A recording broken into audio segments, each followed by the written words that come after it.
Well, good morning. How's everybody doing? Hello, hello, Jeff. Yeah, you can say that again. It's it's been challenging. It's on several fronts too. That's weird. Oh, that's goofy. Come on. There we go. And get the video started. Uh, yeah, there is oh yeah, it's afternoon, huh? Good afternoon for those of you in the crazy part of the world. The real sane people live out here on the West Coast, where the market opens at 6:30 and we quit at 1. uh, yeah, Jeff, it's there's some challenges that were unexpected. Like anything, I mean, upgrading is challenging for everything. So I'm having it with mine. I upgraded one of my pieces of software that I used to record, and it's so anybody that's in Weekly Whispers, I didn't couldn't even record it. Got last night or this morning. I got up early this morning trying to do it too, and it wouldn't work. Um,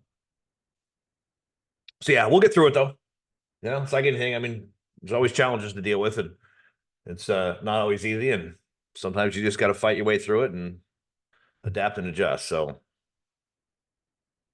really, yeah, get a hold of the tech team. I had the same thing with, I mean, the recording software I use, Camtasia, and I had to get a hold of their tech support this morning. Like, what's going on? How come I can't record?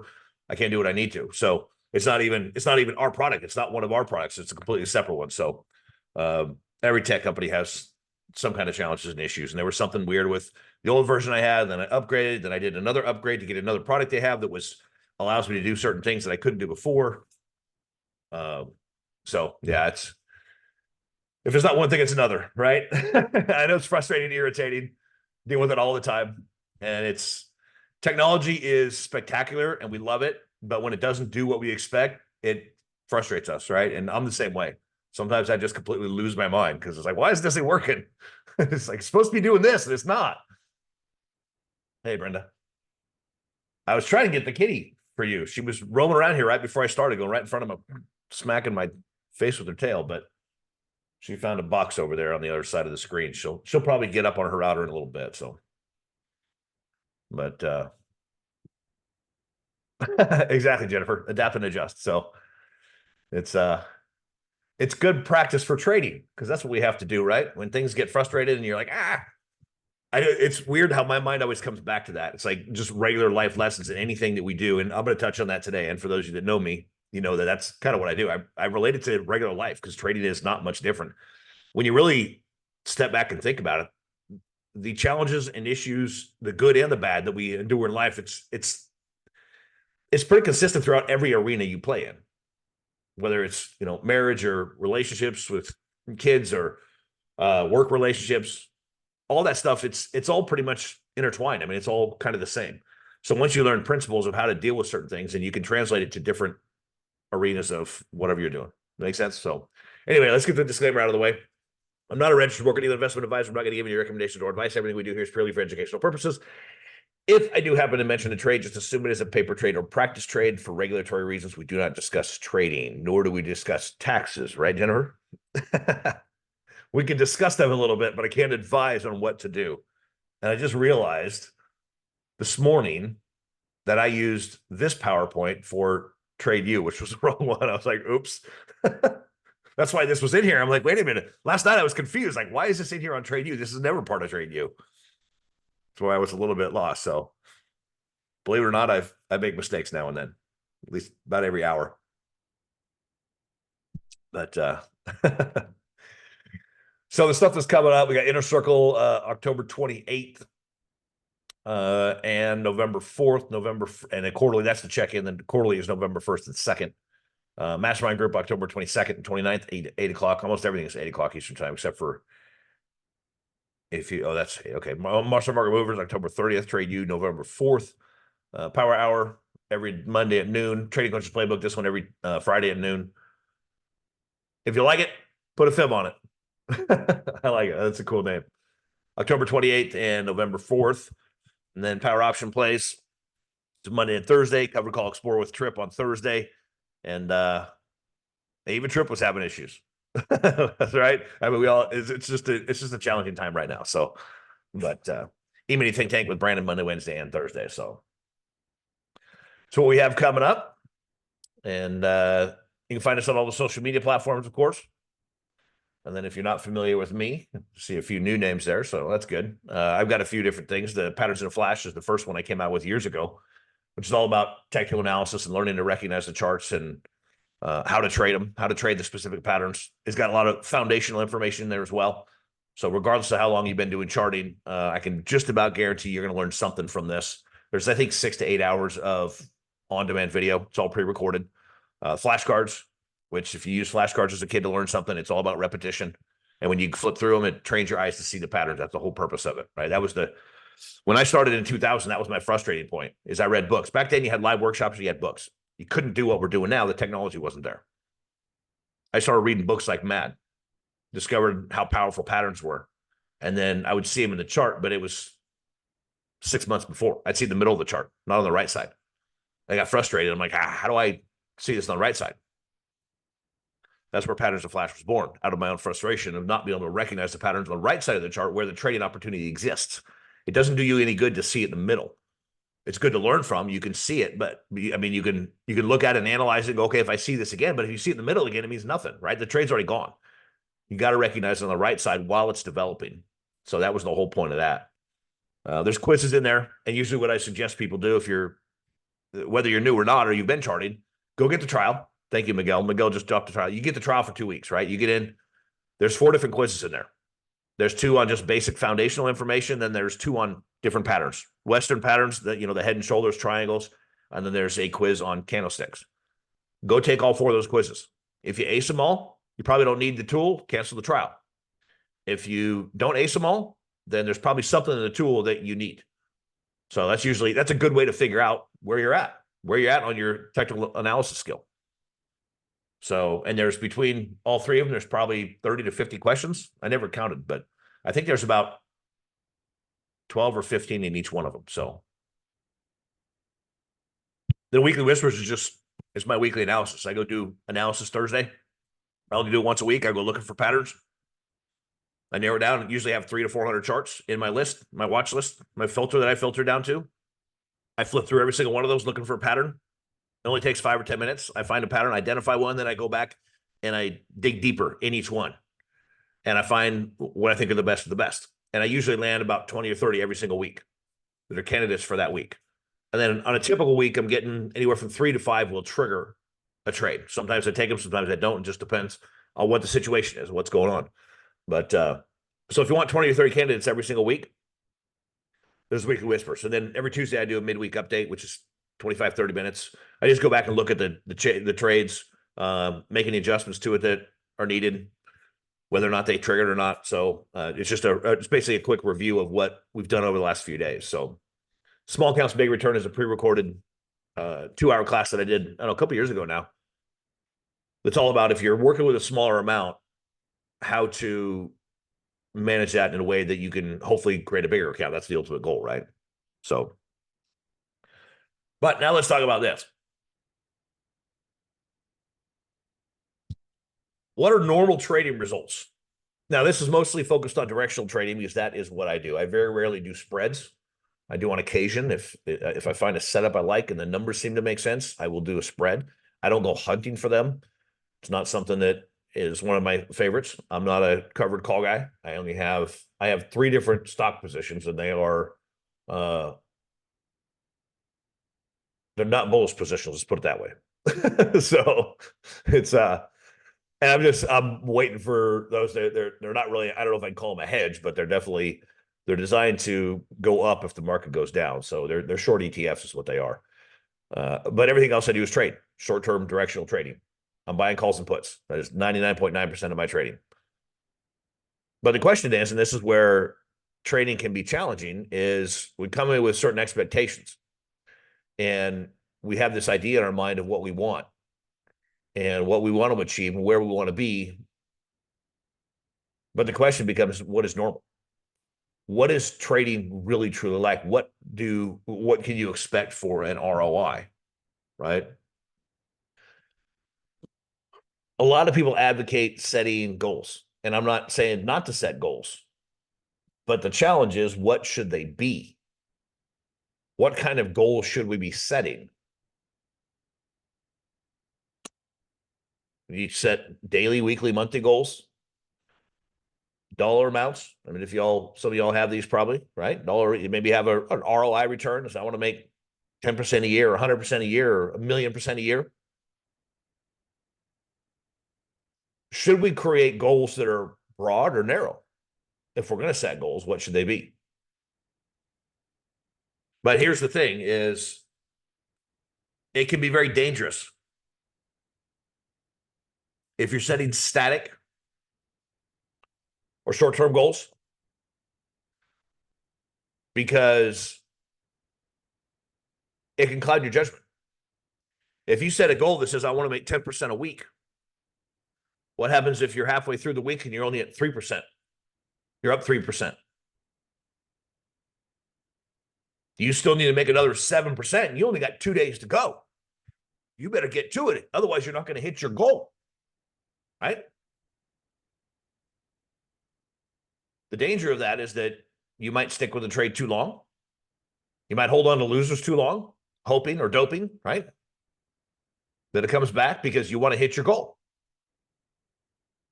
The challenge with static or numbers-based goals when it comes to trading, if you're setting a time frame on it and a number that you want to hit, the challenge is that you don't control what the market does. We have zero control over how much the market gives us. We don't know if a stock's going to run 1% or 20%. We have zero control over it. So the challenge to setting those kinds of goals is you're trying to create something, a goal, and you're trying to create a target to hit when you don't have any control over what happens with the vehicle you're in, right? I was thinking of this yesterday too. I was trying to figure out some kind of an example. I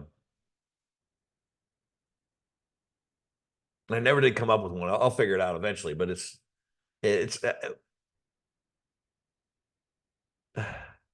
wish I thought about it longer, because now I'm trying to figure one out. It's not good right now.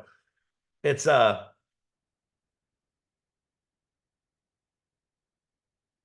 just not necessarily a good thing. How about both? Maybe. Here's the thing is, I don't have a problem if you want to set goals to hit certain targets, so long as it doesn't affect your mindset in a negative way if you don't hit the target. But see, there's the problem right there. I just said you don't hit the target. You don't have any control over whether or not the target gets hit.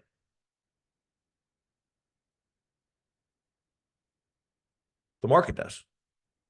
And sometimes you're going to not only hit a target, you'll blow right past it, which isn't any result of anything you did.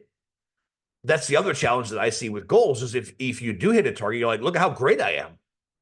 And it's not that you're not, but at the same time, we don't have any control over what the market does. So if you don't have any control over what the market does, was it really skill level that got you to hit your target? Or was it just one of those times that, you got in the right position at the right time and it went that way? And that's true. I mean, there is definitely skill. Here's the way I see it. There is skill level in analysis, creating a plan, setting up a structure, and following that plan. That is where the skill comes in. What happens, the actual outcome of the trade, doesn't have a whole lot. I mean, that's pure luck. It's a lot like poker, right? If some of you may be poker players, if you're not, I love playing poker. I'm going to play this weekend. My parents are coming up today. And we found there's a card room about 15 minutes from my house. We found they have poker tournaments on every day at 10. So we're going to go Sunday and play. And my dad and I will. And the only thing you can do in poker is sit there and you can play the cards you have in front of you, right? You get, if you're playing Hold'em, which is what we play, you get 2 cards. You're looking for a good starting hand. You're looking for a good pattern, right? Aces, kings, queens, jacks. Ace, king, ace, queen, suited, all that stuff, right? And then you got to make a decision. What do I do? And there's analysis. What position am I in? If you're in late position, you get to see everybody's action ahead of you. So it allows you to make it allows you to gather more information before you make a decision. So being in late position gives you an advantage. So you can play weaker hands if you're in late position. So there's that analysis part. Okay, I got a good starting hand. If you don't have a good starting hand, you throw it away. I got a good starting hand. What are the factors involved? What position am I in? How much am I betting? What are these other players like? You should know how they play, right? And then you make a decision. And then you decide whether or not to risk some money. Maybe you just call the blinds. And then somebody raises it. And then you go, what now? And how much did they raise it? Did they raise it a bunch? Is it worth the risk reward? Is it worth the pot odds? There's so many different factors, right? Just like trading. And if you decide to keep your money in the pot, and you decide to keep your cards and pay whatever it takes to get into the pot, the next thing that happens is there's the flop. They flip 3 cards over. And then you have another betting round, then another card, then another betting, then the last card, and then another betting round, right? So it's a very dynamic situation where you do your analysis from the get-go, but then from there, and you put your money at risk, but then from there, you have no control over what cards come out.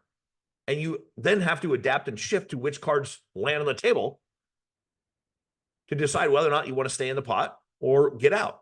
Maybe you want to bet big. Maybe you get a monster hand and you want to bet big and try to suck as much out of the other players as possible. There's so many different factors, and trading and poker are pretty much parallels. They are almost the same process. I have actually, there's somebody pointed out, because for years I was like, there's no differences whatsoever. Somebody goes, well, this is a difference, but it was so minor I can't remember what it was. The processes to playing poker and to trading are identical, essentially. And so you don't have any control over which cards come out of the deck. There's a skill level that gets you to that point, but then from there, it's luck. Trading's the same thing.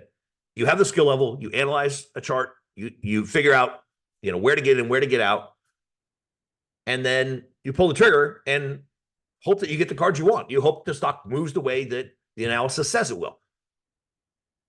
But if you set a goal, that's where it can get tricky. And it's, like I said, it's not a bad thing. It is how you treat that goal. If it changes the way you are trading, then that's a bad thing. That's not a good goal. That's why, excuse me. For me, I had set goals years ago. I did this, and it was clouding my judgment. I was like, I'm only here. I need to get to this level. I need to hit my goal. I got to get here. And I realized that it was affecting my decision-making process. And so I finally just like, you know what? Forget it. I dumped the goal. I just got rid of it. So it really is all about perspective and mindset, like everything, just about everything in life and in trading. Let me see.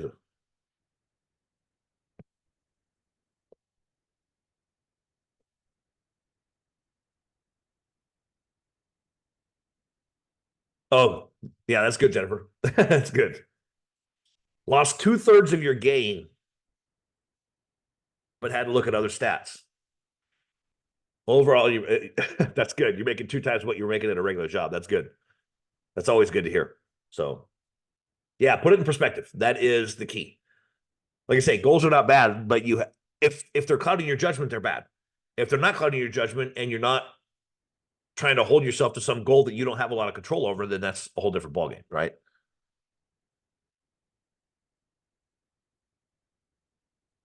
Last few months, I've been in this major baseball kick. Not necessarily watching baseball, but I mean, using it as a comparison tool, right?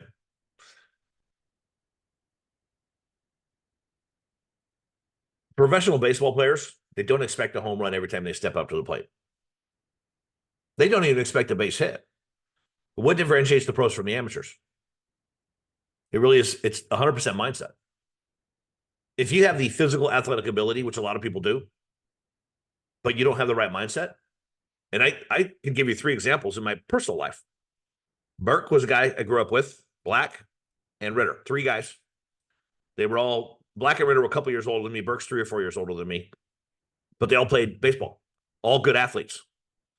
Burke was the least athletic from a physical perspective.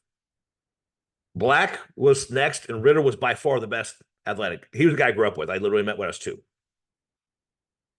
And we're still good friends today. Holy cow, I guess I got filled. And hear that cha-ching, that means I'm making money. Whoops, I forgot about that. Black and Ritter, the 2 most physically athletic, didn't go anywhere with it. Black went to D1, and he got kicked off the team because he, being from a small town, and all of a sudden you go to the big city and there's a lot of party and a lot of girls, and you play baseball and you're one of the best ones on the team, and the ego got to his head. So he got kicked off the team 3 times. The third time they kicked him off, said, "Don't ever come back." He was so good they let him come back twice. He was leading the team in hits, everything,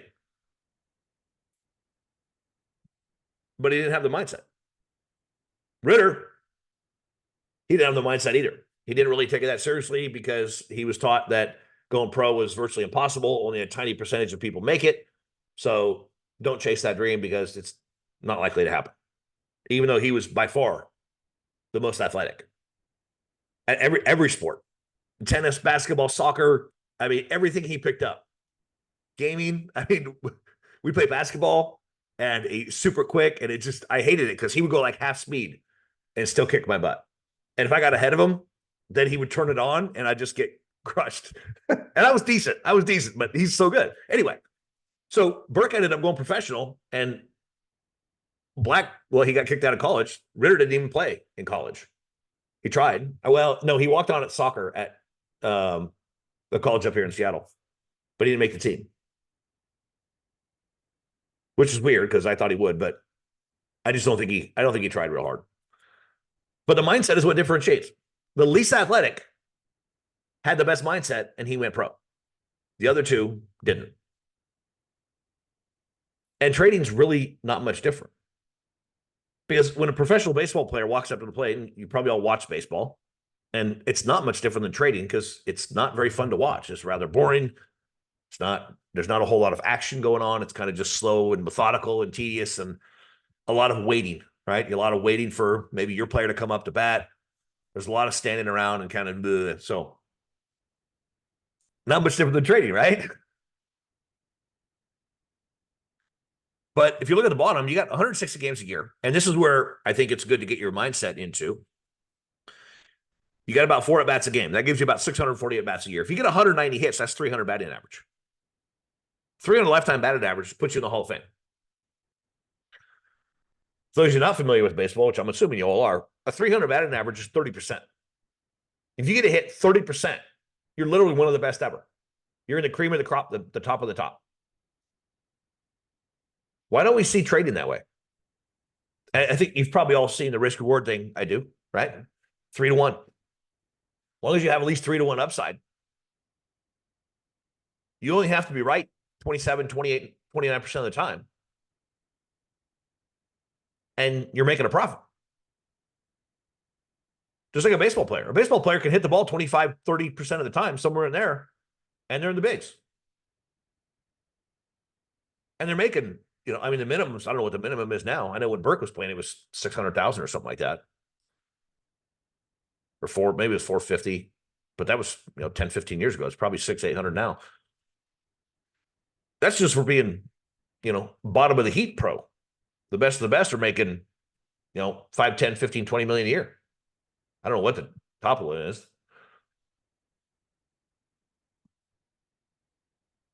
But sometimes it's hard to take and frame trading and look at it this way, because that really is what trading is. You're going to have some singles, you're going to have some doubles, you're going to strike out, you're going to have some walks. There's a whole bunch of outcomes that can happen with your trades. But as long as you're planning them and working them right, and you're 25, 30% of the right, accurate, whatever you want to call it, you should come out ahead.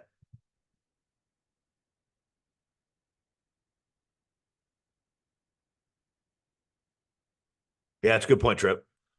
Yeah, I know there's one here that he used to speak at the church we went to years ago. And he's a speaker. That's what he does. He's a motivational speaker.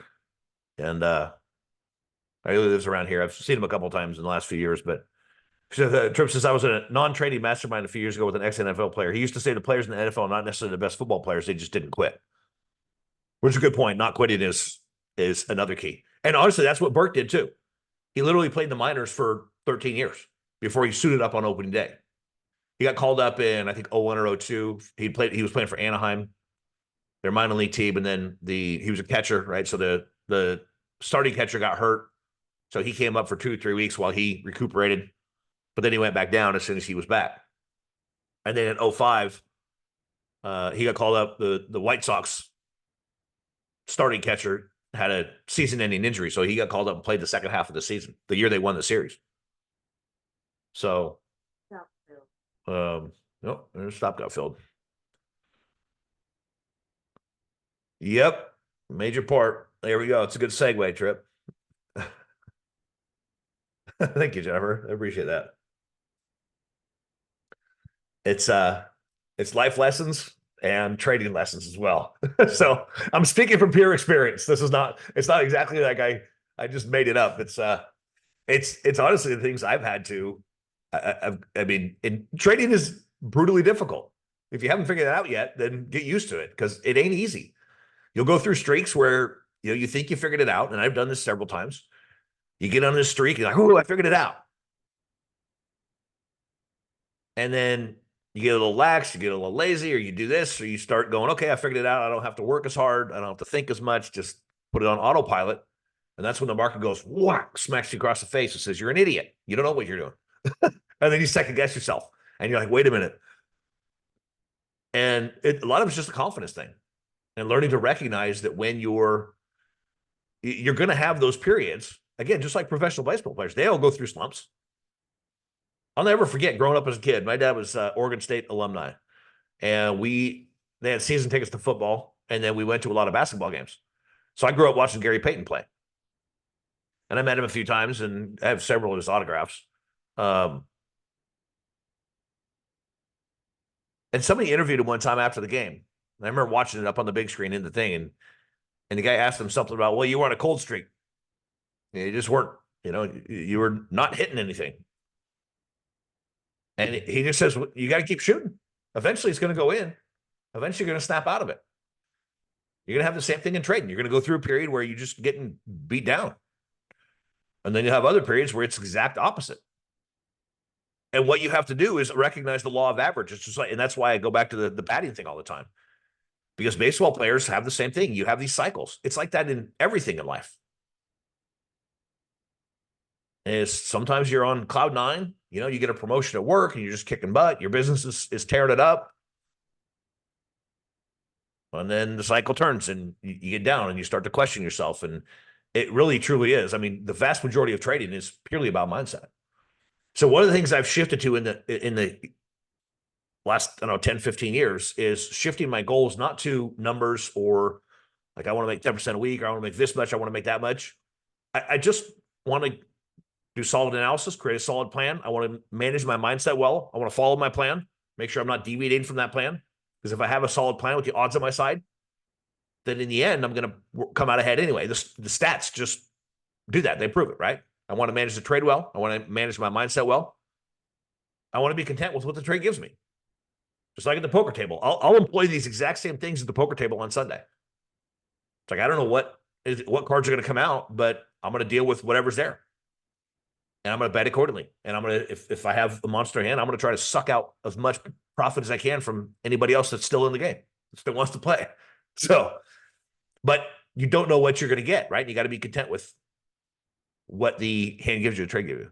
And learn from mistakes. And then the biggest one there at the bottom, which Tripp gave a nice segue, is don't quit. You got to keep swinging the bat. You got to keep shooting the ball like Peyton did, right? Trading is one of the toughest things you will ever attempt to succeed at long term. And the only way, in my opinion, that you ever fail is to quit. In fact, I just saved that today. I thought it was a killer quote. I think I've seen it before, but where I even saw it. I got it on my phone. I don't think I have it on the computer, but.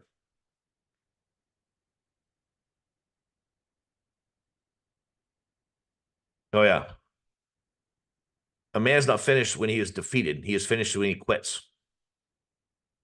Epictetus? I don't know what that is.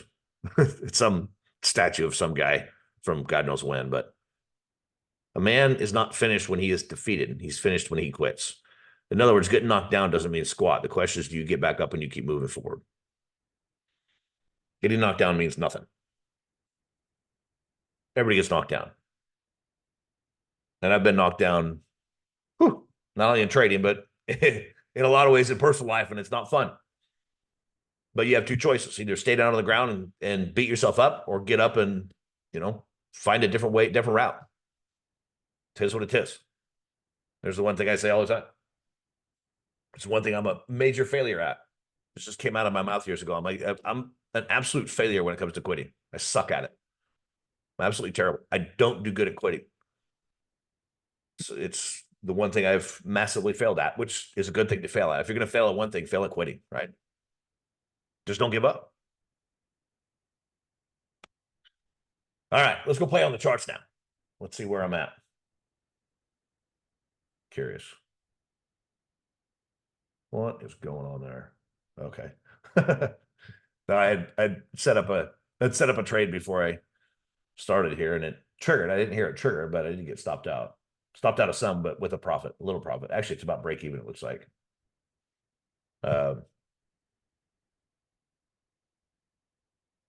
this is what I wanted to show. So speaking of averages, go to report. So this is the weekly whispers.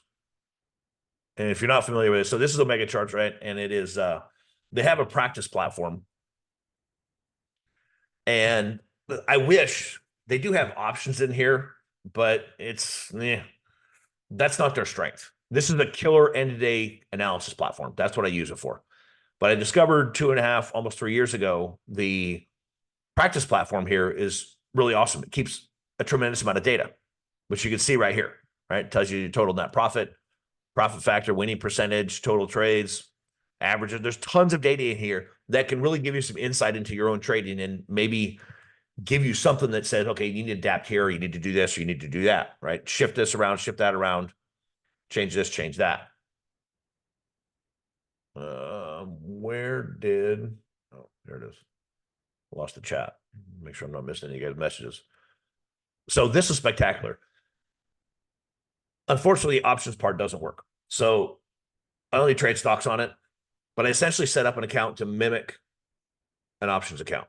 And generally speaking, with options, you get about 10-to-1 leverage, right? So if you buy an option for $10, the stock moves 1%, your option is going to move about 10%. Stock moves 10%, your option is going to move approximately 100%. So what I did here is set up a $1 million account to mimic a $100,000 account.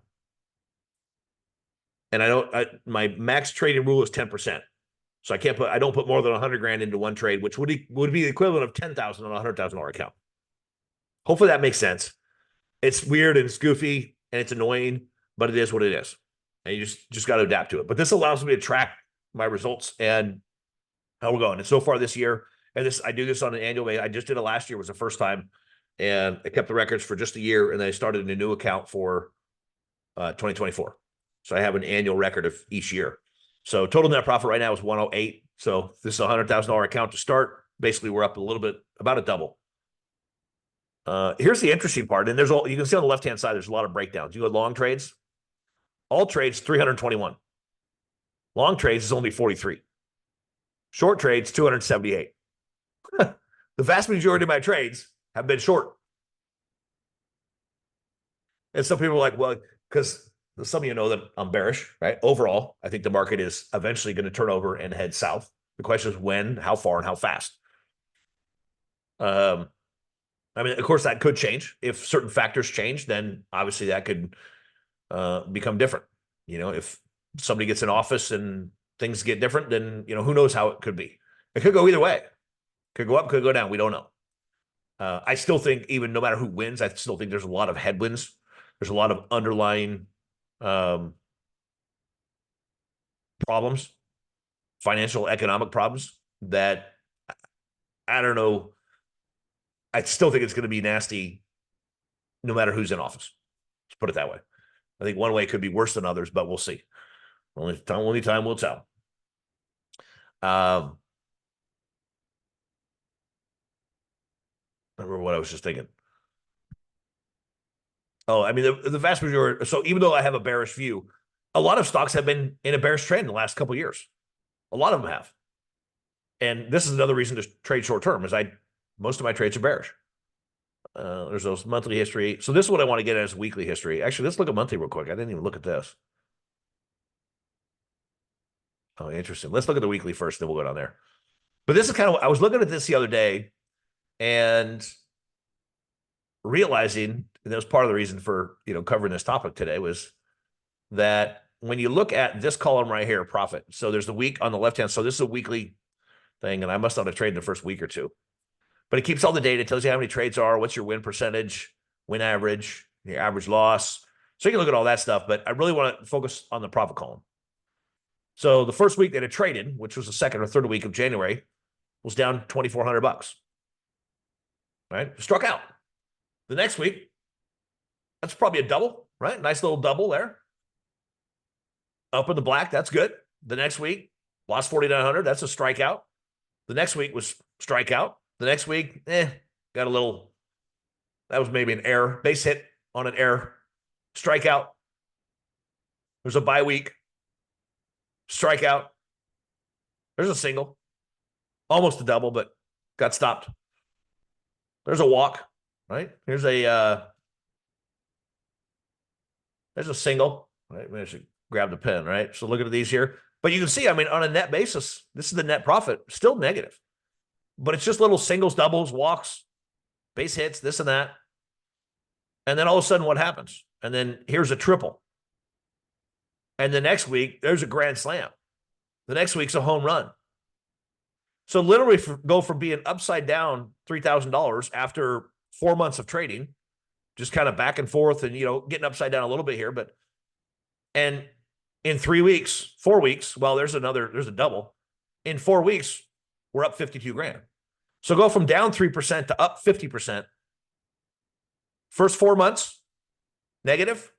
1 month. So 1 out of 4 months, and we're now at 50%. I was on a hot streak. Right? And then guess what happens? Well, I think this was, if I remember right, this was intentional. The next 2 weeks I took off because, clear that out. These 2 weeks I didn't do any trades. I've made this argument many times because, a lot of us have that rule, and especially when we start, is if you have 3 losers in a row, or you set up some kind of rule that says if you have a certain amount of losers in a row, then you go back to paper. Well, why wouldn't you do the same thing if you have a winning streak? Because if you're a normal human being, you get on fire, and I alluded to this earlier, you get on fire and all of a sudden you think you got to figure it out. And you're like, all right. And then you start to get a little bit lax and you get a little nonchalant, and then the market whacks you upside the head. So if you get on a streak, a good winning streak, then it's not a bad idea to rein yourself in. Oh, what just happened? Let me know if you can hear me or not. I don't know if the video just dropped, or it looks like, I think I'm still coming through.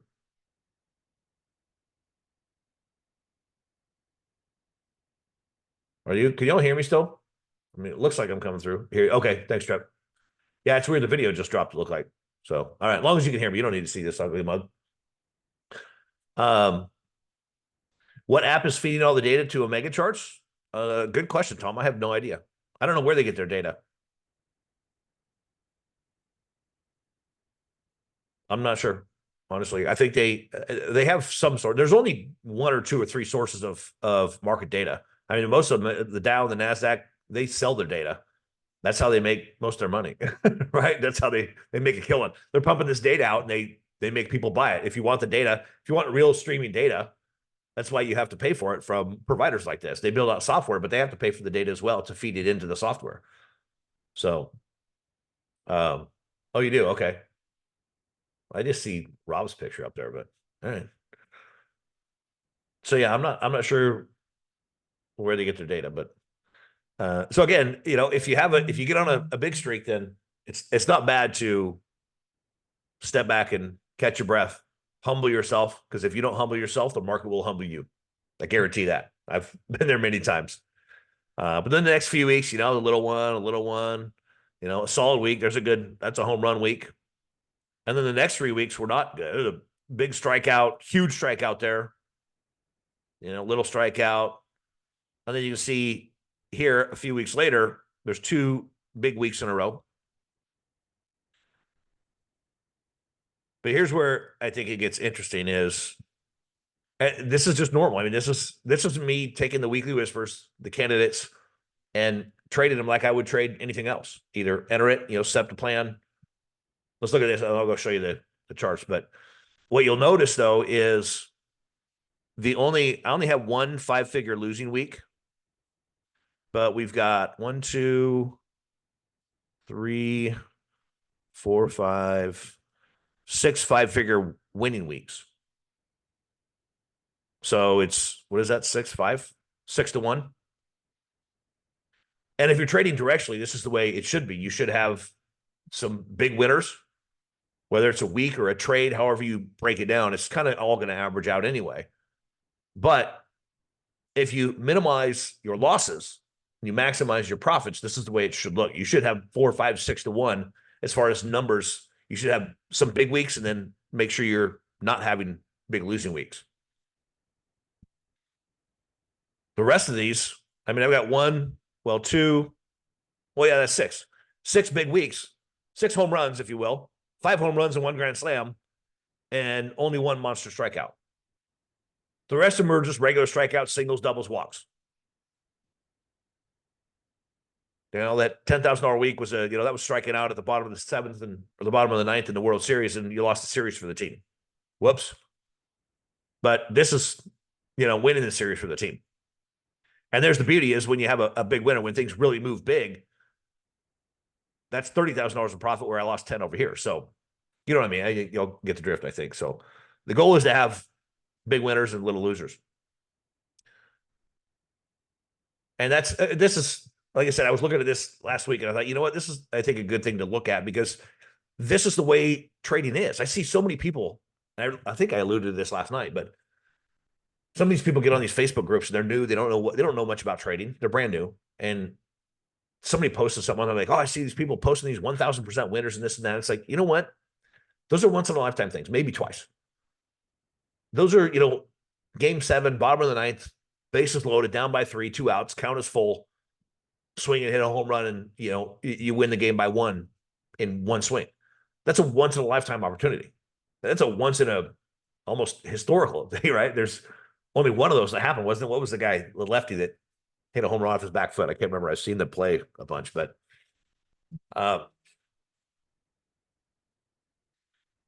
so it's about being realistic. And that's one thing I posted back on that thing is that, people can post. Thank you, Tom. I knew somebody here would know it. Kurt Gibson, Detroit. Seen that highlighted video so many times, but this is what normal trading looks like. And part of the problem is someone, and I was guilty of this too when I started. You come in with these wide eyes and you're like so excited because, hey, I'm going to make 14 million% a year. These options give me leverage and this and that. And it's not bad to have those dreams, but if those dreams cloud your judgment and they don't allow you to make good decisions, that's where it becomes a problem. And that's what I ran into. And that's why, talking about goals and how to set the goals. And it's not bad to have a goal, but you just got to remember that you don't have any control of whether or not you hit it. If you don't hit it, then you have to accept it for what it is. You have to be content with, okay, I wanted 50% a year. I didn't get there. It doesn't necessarily mean you didn't do something right. There could be. Maybe you're making mistakes. Maybe you're doing something that you shouldn't be doing. Maybe you could tweak it and improve your rates of return a little bit.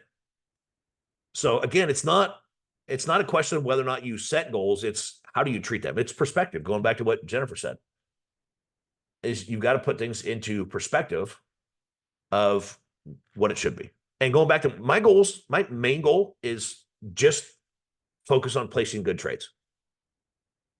I mean, if I break it down to the nuts and bolts, whatever I get from a percentage perspective, I don't really concern myself with that. I don't have a target. I don't have a number I want to hit. I really don't care. I don't think I have a lot of control over that anyway. But the one thing I do have total control over is managing my head and making sure that I'm placing good trades and managing those trades well. And if there's something I can do better, I try to learn from it and improve on the next one.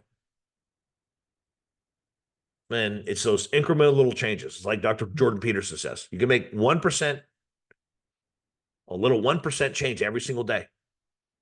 And eventually that little incremental change makes a massive difference.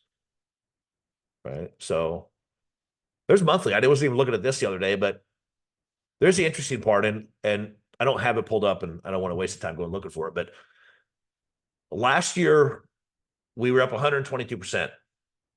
Again, it was $1 million account, which was equivalent to a $100,000 account. 122,000 profit, so 122% ROR for the year of 2023. If I remember right, 72,000 that came in 1 week. So 2/3 of it came in 1 week. And when you look at this is just the monthly of this year, right? We've got 10 months, and October's not quite closed out, but the red, black, red. Got 1, 2, 3, 4, 5. It's 5 and 5. Yeah, we're up over 100%.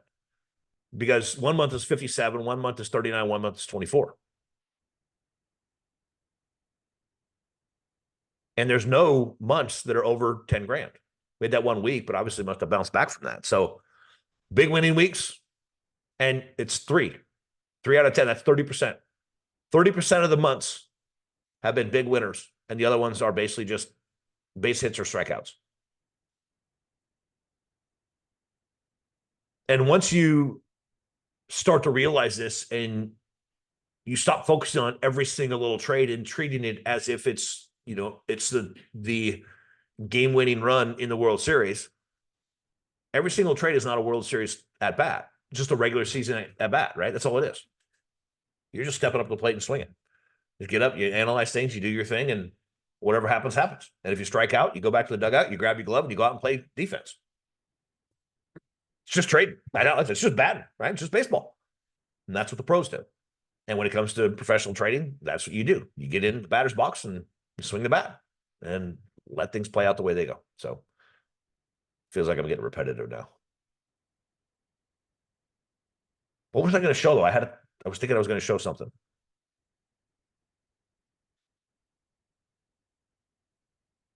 Yeah, exactly right. I knew I was going there, but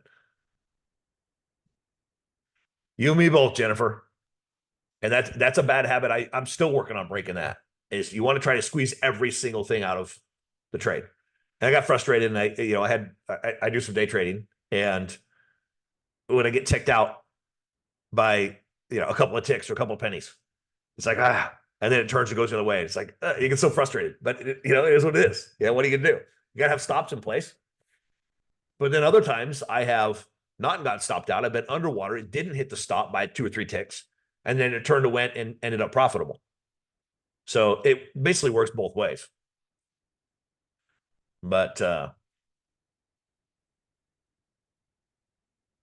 right. I already know, Brenda. I'm going to look at these real quick. Spiders and the Qs. Qs should be making an all-time high today. NASDAQ hit an all-time high today. So first thing this morning, will it stay or not? The Dow and the Russell just started bleeding about 2 hours ago, 3 hours ago. The NASDAQ still going sideways. The SPX just drift a little bit lower, but oh, that's what I was just thinking with what you said, Jennifer. She said, I'm getting better not trying to squeeze all the juice out of every trade. Scaling, I don't know if you scale or not, but scaling is a great way to manage that because you want to squeeze everything out of it, right? I got Apple. Apple hit the all-time high the other day. And I was like, there was something intraday that happened. I was like, this thing looks bearish. So I bought some puts. I immediately went and placed an order for 50 or 60 cents a profit on part of it. Well, if it turns over and it hits that, great. Because number one, I put it it was half of it. I think I paid $350 for them. $346, I think I got filled at. And then I put it out for half of it at $4. And of course I was cranky because it went to $5. I got out of $4. I made a whopping 54 cents. But what that 54 cents does was let's just call it 50 cents, right? I paid $350 for them. I banked 50 cents on half of it. So on the other half of the position, my cost basis realistically is only $3. So this thing is now trading at 5. My cost basis on the other half is 3. It's got to move against me by $2 before I'm in a net losing position. That gives me a lot of room just to breathe and be like, It's like being 0-3 in the count. Right? I mean, you got 3 balls on you, no strikes. You're way ahead of the pitcher. You can now be patient and force him to throw you a pitch. Otherwise, he's going to walk you. Same thing. That's the first one that just came out of there. But I mean, it's when you're ahead like that, you can just relax and let things go. I am focused, Brenda. I'm on fire. Kidding? I know you're not getting what you want right this second. You got to wait. I'm on a roll here. Yes, Jennifer. I'll get there. Just relax. Where's the cat? Let's distract you. uh, uh, Scaling in is hard. Jennifer just said, I scale out, harder to scale in. Because mentally, it's more difficult to pay more for something. Why didn't I just buy 10 and say, why did I buy 2 here? Well, because you didn't know what was going to happen. And if you just buy 2, and that's something I employ in day trading all the time. Like, I'm going to pick up 2 here, and then I have an order for more at this point, so that if it's moving in my direction, I add to it even more. I'll just nibble on it, right? Just pick up 1 or 2 contracts here. And then if it keeps going, I just did it this morning. I was cranky because there was a head and shoulders intraday, and I had an order down below the neckline. And of course, I used the neckline, bounce and rallied big time. And I'm like, I should have had a hook up above it too. But woulda, shoulda, coulda. You can't do anything after the fact. But the more you do it, the more you will start to recognize how powerful it is. So just keep swinging the bat. Don't stop. Just keep doing the scaling in thing. And most of it is for managing your mindset. Is because we don't have a crystal ball. We don't know what's going to happen. You're fearful of missing the trade, so you don't want to get in. And honestly, there's, especially in the morning, because sometimes I just have that itch to want to trade. And so I'll just go pick up 1 contract just because, okay, it scratches that itch. And even though I don't have much at risk, I know it sounds cheesy, but it is weird. You want to be in something, right? And that's okay. Recognize it and realize that that's okay. You can still do it. Just do something that doesn't have a lot of risk. I know something I've just started like in the last 2 or 3 months, because I'm like, with the day trading, because you want to be in something, right? You think it's going to move this way. Okay. Scratch the itch. Just don't have a lot of risk. There's not a whole lot to look at, Brenda, here, because I mean, the spiders are just, I mean, it's kind of going sideways. That is, oh yeah, that is today. Question is, it's, we gapped up and rallied a little bit and we're back down. So there's not to analyze on here. There's really nothing to analyze on here. This rally that we've had over the last few months, though, I mean, you can see it's kind of slowing down. If you draw lines on the chart, you can see that it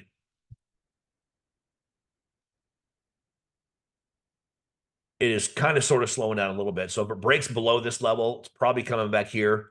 It could bolt to the upside. We're in earnings season, so depending on what comes out for earnings with certain companies, the big ones that may move the market, then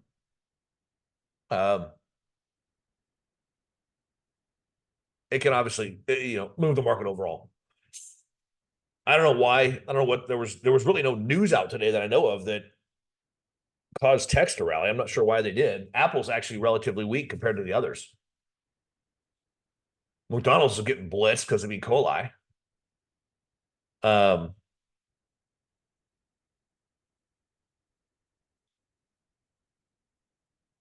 Yeah, the election's going to be interesting.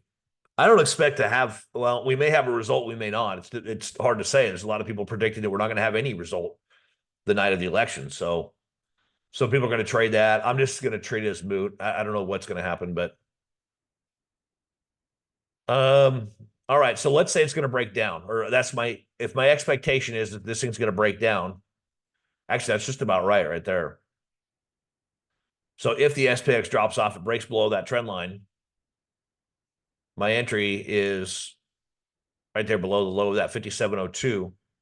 The target's actually here at 565. These lines, I mean, this is 1-to-1. That first line is 1-to-1. It's 2-to-1 at that bright green. The dark green is 3-to-1. That's what I'm usually shooting for. But this is a case where there may not be a whole lot of downside if that 565 holds. So I probably wouldn't take a ton of risk on this. And then I'd be scaling out when it hits the, if I'm picking up, let's just say do a half position of 5 contracts at 574. I'd probably pull out 1 or 2 here at the 568 level, maybe 1 or 2 more at the 565. And then if it breaks down, maybe add to it. And because if it keeps going, then you're in a better position. You have more leverage. But I say there's so many different ways, a million different ways to do things, to structure things and get them working. It's just a question of what's your analysis and then creating the plan and then sticking to the plan and just go with it. Just like this morning, I was looking at it going, it would have been about a $600 or $700 profit in like 20 or 30 minutes if I would have played the bounce on that, but I was looking for it and expecting it to break because my analysis said the volume was on the 5-minute chart, the drop-offs, the volume was accelerating, and the rallies, the volume was light. So the volume analysis said that if it breaks, it's probably going to break down. It's going to head south. And it didn't. It did the opposite. So I was 100% wrong. Did I care? Not really. Am I a little cranky that I didn't have a plan for the upside? A little bit, but you know what? I stepped into the box, took some swings, and struck out. So I go back and grab my glove and wait for another at bat. Quiet. That stupid cat again. I have 2. I don't have 2. I'm cat sitting just for a few days. That wasn't my cat. That was the other cat. He's crazy. He's an old man. He's like 17 or something like that. No, that wasn't Trixie. I don't know where mine went. She's around here somewhere, but I'm trying to get her to come say hi to you, Brenda, but she doesn't listen to me. Similar picture with the NASDAQ. Interesting.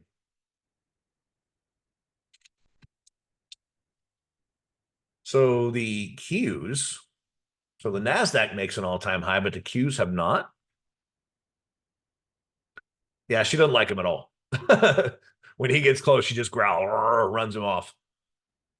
Thankfully, this time, they've been in one fight. I've had him a few times.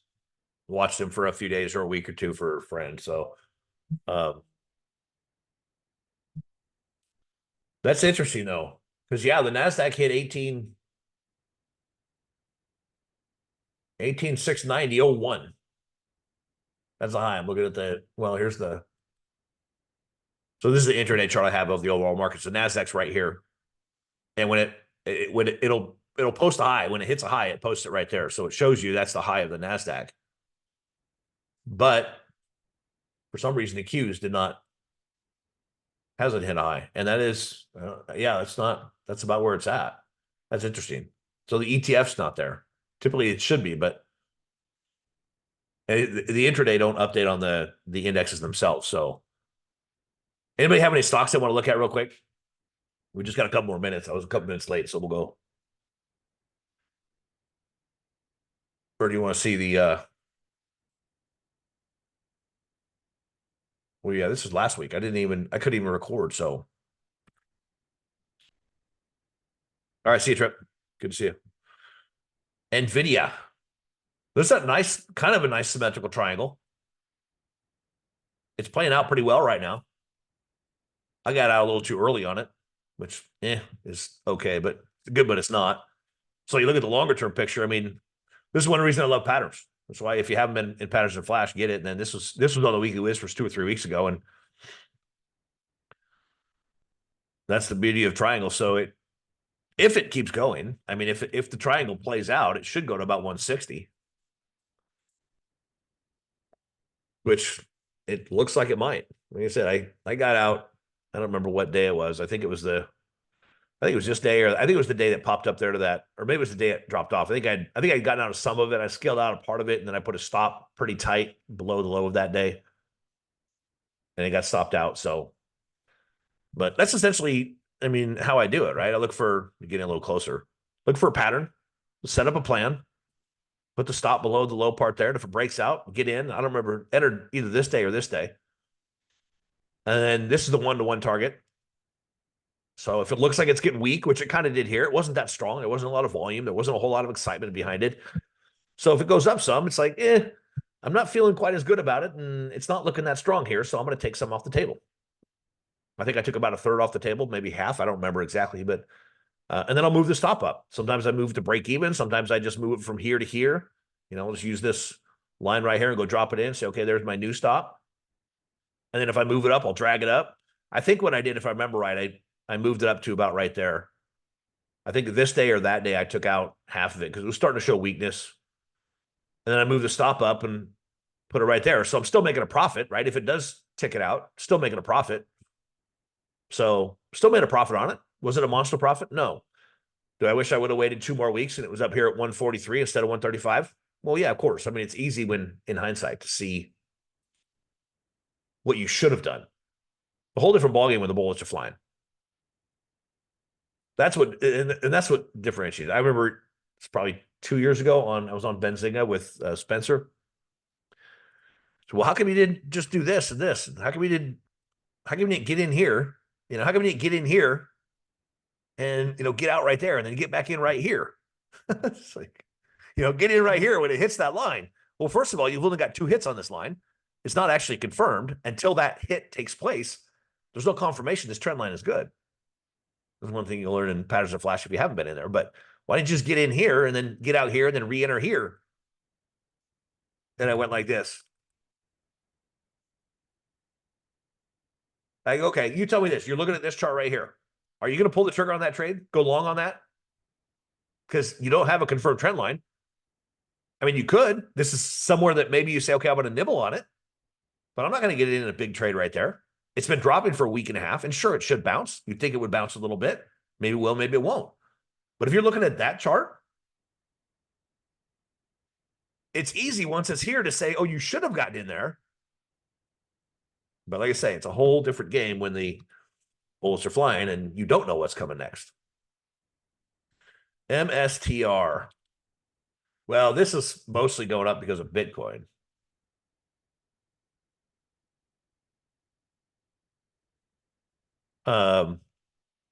But that's funny. Speaking of the symmetrical triangle, this one, well, see, this is where Patterns of Flash came from. I got frustrated because this is the kind of stuff I would see.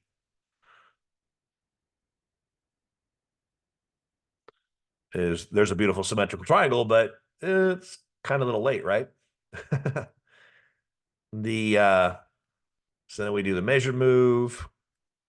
Let's see how far it is, how close it is to the target. Well, let's do this.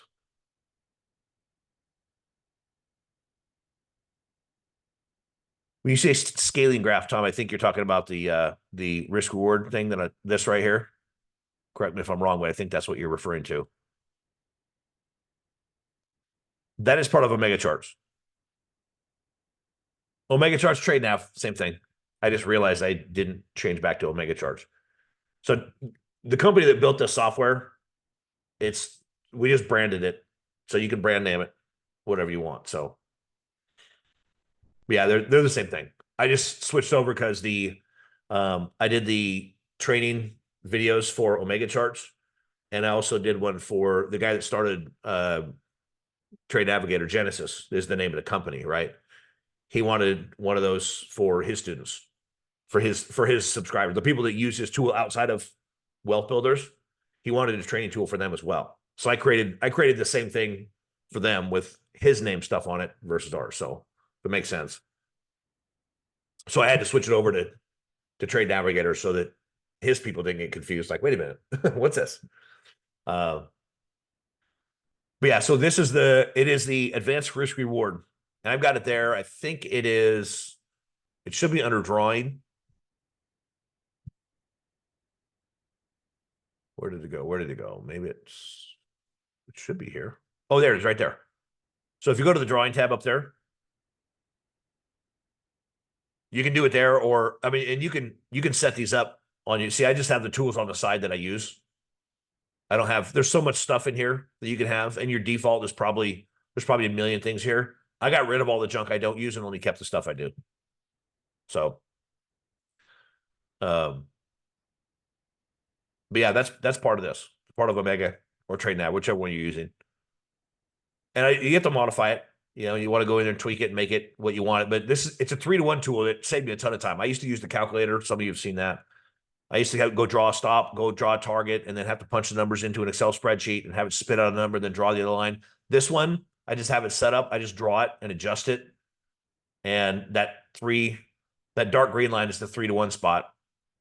I used to have just that. Then I thought, why not put 2-to-1? And I put that on there. Why not do 1-to-1 too? And so I got 1, 2, 3, and 4-to-1, which I didn't plan on doing. But then I realized it's like, this thing makes a lot of sense. It allows me to see where I'm at, and especially scaling out. So the 1-to-1, the 19, that's 1921. So that's 1-to-1, which means I don't have to do the math. This 184.68 entry and the 165.47 stop. I don't have to do the math on that. It's 1921 because that's 1-to-1. 2-to-1 is 38.42. So I can now use this as the gauge. It's like, okay, we're halfway. I mean, the ultimate target is 4-to-1 if you can get there, right? Usually I'm going for 3-to-1. That's the baseline. If 4-to-1 happens, great. That's a bonus. But you can use these lines as a spot to go, okay, we're here. Do I want to scale out? Do I want to take some off the table? Maybe you're looking at it this day and go, what if we gap up the next morning? Let me zoom in there a little bit. So you might have this, this big giant up day right here and go, wow, that's a lot. There's a lot of momentum.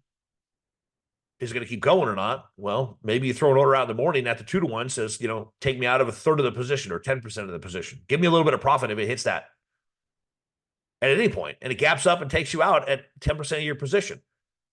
And at the end of the day, you're going to be like, whoo, I'm glad I took some profit on that, because you pretty much maximize profit, at least on part of your position, right? And then it's dropped back off. And you know what you can do then? You go, well, if it comes back down in this area, I might just reload it. And if you take 10 or 20 or 30% of your position off and it pulls back like this, you reload that position back in when it's down in this area, which you have your previous high, which would make sense. This would be the first support level, right? This would be the next support. So it drops back off. You reload that position, and now you have an extra bonus, right?